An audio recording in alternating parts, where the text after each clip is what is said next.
The way I went about discovering my niche may be a bit unique. I'm going to let you know what I did, but I'll also give you a much easier method to find your own niche. Now, when I'm talking about niche, I'm not talking about your audience demographics like age, sex, what they like, where they're from, things like that. I'm talking about narrowing down the pain points that your podcast hits and narrowing down the problem that they solve. Now, you may think my podcast doesn't solve a problem. It's not a how-to podcast. I'm not answering a specific question. But even if your podcast is an entertainment podcast, you are solving a problem. You're solving someone's boredom. You're solving someone's need for entertainment. You are hitting that pain point for them. There's everybody that goes onto a podcast app to look for a show, to click on a show, or to just browse podcasts is searching for something, for an answer to a problem that they've got, whether that problem be, I just want to be entertained. Yeah, that is their pain point when they're looking for it. It may be, I want to know what the current information is on a certain program, and they're going to looking for podcasts on that program. They may be looking for current news. And when we talk about how-to podcasts, they could be looking for a very, very specific problem that they're looking for a podcast to solve their problem. They may be a carpenter looking to find a podcast about carpentry that's going to help them become a better carpenter, or even narrower than that problem. But your podcast niche, and what I'm talking about in this episode, is narrowing down that niche in terms of narrowing down the pain point for your audience so you can get in front of that audience easier. And narrowing down this niche, like I said, gets you in front of that audience a lot easier and makes you more relevant to that audience. It helps you stand out from other podcasts that are a lot more generic and relates to that very specific target that you're going for. It means your podcast will relate much more uniquely with them. Because if it's too generic, it just won't stand out. There's no reason why they would click on your podcast ahead of anyone else's. A good way to think of it is, why would your show be recommended to someone else? If you've seen a show or listened to a show or come across something that it hits a specific niche, and then you know someone with that problem, you're very much more likely to recommend it to that person, because you know this could help you. This is exactly what you're looking for. I know this podcast, when you're telling me about your problem or what you're looking for, then your show then becomes much more recommendable rather than a generic podcast. Which why would you recommend it to someone when it's not really hitting the mark for the person that you know to recommend it to? The differentiation in your niche will help you become recommendable. Another reason to define your niche a lot clearer is to potentially help you monetize in the future. Because if you're directly solving this pain point for someone or problem for your audience, they're more likely to be willing to pay for that problem to be solved in some way. So whether you start a paid version of your podcast, or you have a product to align with that problem that you're solving, because your audience is so invested in having that problem solved for them, they're much more likely to part with their money to get more information from you or to get a product from you. And if your problem you solve aligns with the same problem a potential sponsor wants to solve, they're much more likely to sponsor your show, because they'll know that your audience is so specific to their product or their service, and they want to reach your audience. Your audience doesn't have to be that large to make it appealing to a potential sponsor to actually come and to advertise on your show and to align with your show. So let me tell you how I went about finding my niche, and then I'll give you a very much more easy method to do it. You might like my method. You might say, I'm going to do what he did, but it took a while, but it's interesting and it worked. But if you want something a lot quicker, I'll give you a much more easy method after this. So I actually started podcasting to try and find my passion, to find my niche, and also to find my voice, because I'd hit my 40s and I was looking to discover what my kind of thing is, what path I was going to go down. And I felt like I hadn't really put myself out there enough in life, and hadn't really found my voice to find that thing and to start talking about it, and to grasp that opportunity. So, and I'd always loved podcasts, always listened to loads of podcasts, and in the back of my mind, I always wanted to start a podcast. So I just didn't know what about. So I started a podcast just talking about things I liked in order to try and find my passion and find that niche. And it led me down the path of mainly talking about sport, because that's what I'm into most, really, is sport out of everything. Interviewed people I know that work in the sports industry and various sports, and then I gradually narrowed this down to talking more about football and football history, because I was more into that. And I got to the point where I said, okay, I need to decide what I want to do, where this is going.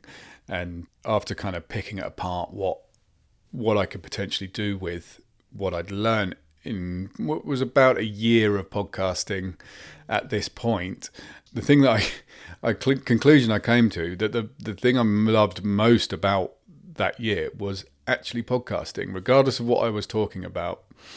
It was the act of podcasting and the production of it, the creating, the editing, everything around it. I was like, actually, you know what? Out of everything I've talked about, what I've enjoyed the most is podcasting. And that led me to creating Elephant Media and retraining as a podcast editor, and getting clients on board, and what we have here now, and then creating this podcast, which is about how to create your own podcast. So that kind of long-winded method that probably took me a year or so to narrow down did eventually lead to me finding a path and finding the niche that I wanted to go down, and finding, like I said, finding the pain point of a potential audience on what I wanted to solve for them. And you may want to do that as well. Yes, just start podcasting, start talking. If you're not sure what you want to do, you can just start. It is such a great experience, and you benefit in so many ways by just putting yourself out there. You find your voice. And before I started, I spent a year sat with my phone just trying to press record, like sometimes pressing record and just unable to speak, just freezing, with no camera, nothing, just sat staring at my phone. And it was a very long time to do that. I'd say probably about a year on and off I tried to do that and never get around to it. And then I kind of plucked up the courage and said, okay, let's just hit record and get going. And my first podcast was just me hitting record on my phone and talking into it, not even with a camera, just into voice notes. But it got me there, it got me over the line. So you may need that experience to be able to start. But this method, let's call it the easy method, is a technique really used in business to work out what to sell. But I've adapted it to work for podcasts. So to start with, list out 5 activities that you are already experienced or have passion in. Literally anything. So here's my examples: fantasy football or soccer if you're in America, collectibles, podcast editing, as we've talked about. My local town, I've lived here my whole life. I consider something that I'm an expert in and have a passion about. Star Wars, something else I'm into. Other examples, you could have stuff like trading stocks, meditating. You might be into this type of thing. Now, my main difficulty is I think I could start a podcast on all 5 of my examples. So to get down to exactly what to do, we go on to step 2, which is identify the biggest problems to be proficient in these things. So for me, fantasy football, player news, information, gameplay and strategy. Collectibles, knowing what to buy and how much for, what to look for when buying in terms of quality and rarity, and maybe spotting fakes. Now, podcast editing, how to start a podcast, what equipment you need, methods, marketing your podcast, editing is a skill set, but even if you're decent, you can only go as far as your tools allow. You must find shortcuts to be able to efficiently edit while increasing quality at the same time. Now, obviously, I've spoken a bit more about this because I'm a lot further down the line with podcast editing and a podcast editing podcast. But these are the problems I've mainly found people are looking for in when they're in podcast editing. If you're thinking about starting a podcast on your local town, the biggest problems may be up-to-date information, what's going on, information about sports clubs, kids' activities, roadworks, events. Now, Star Wars, you may be looking to start a podcast on something like Star Wars, like an entertainment show or something that you're interested in. Knowledge on new series, storylines, all the different worlds are all...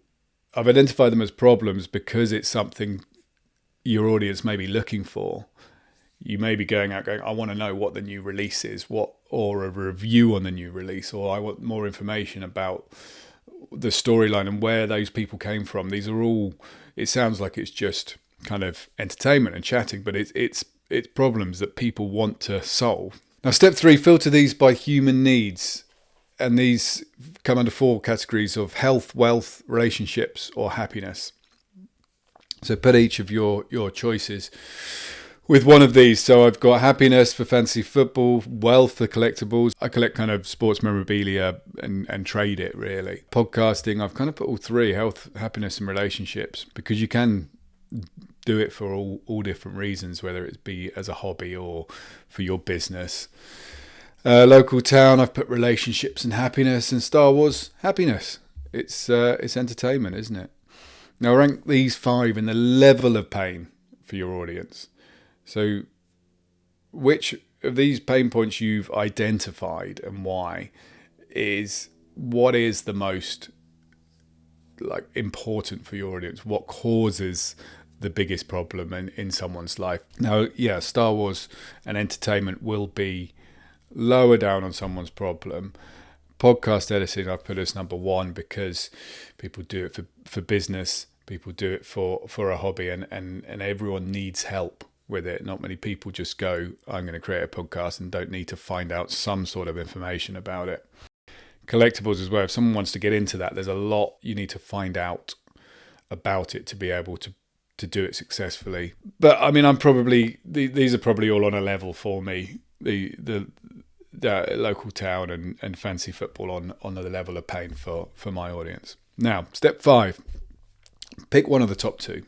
So where I've got podcast editing and collectibles, I'm picked podcast editing because I've found from that exercise that hits all the main points for me. It's something I'm passionate about, something I love, and something that has the biggest pain points for my potential audience. But keep this list somewhere for future, because you may come back. And like I said, I could start a podcast for all 5 of those, and you may be the same. But right now, you must choose one. And that's the thing. You can talk for ages. You can procrastinate for years. Perhaps I just procrastinated for years rather than not having the right method. But maybe I just didn't have the courage just to pick. And I had too many options that I was able to just not do something rather than just pick one and go for it. So just pick one of those top 2. Just do it. You may think, oh, I'm not sure, but you've got to pick one, otherwise you'll never do it. So just pick one. And if you're really not sure, just go for the one you're most passionate about, because that's the one you're going to find easiest to talk about on a regular basis. And when you start podcasting, yes, you do need to talk a lot. If you're doing a weekly podcast, you're still going to talk about it every day, because you're going to be booking guests, you're going to be marketing it. It's a daily part of your life once you start it, even just talking to your friends about it. So pick something that you want to talk about every day. And once you've picked, research the competition. Look at who else is in your niche and what is being offered. By doing this, you might find a smaller niche for you to fit in and fill that gap of a problem that somebody else or nobody else might be solving out there. And that'll just make your journey so much easier, because you'll be able to be so focused on what you're doing for your audience that all the other steps in starting this podcast will just fall into place.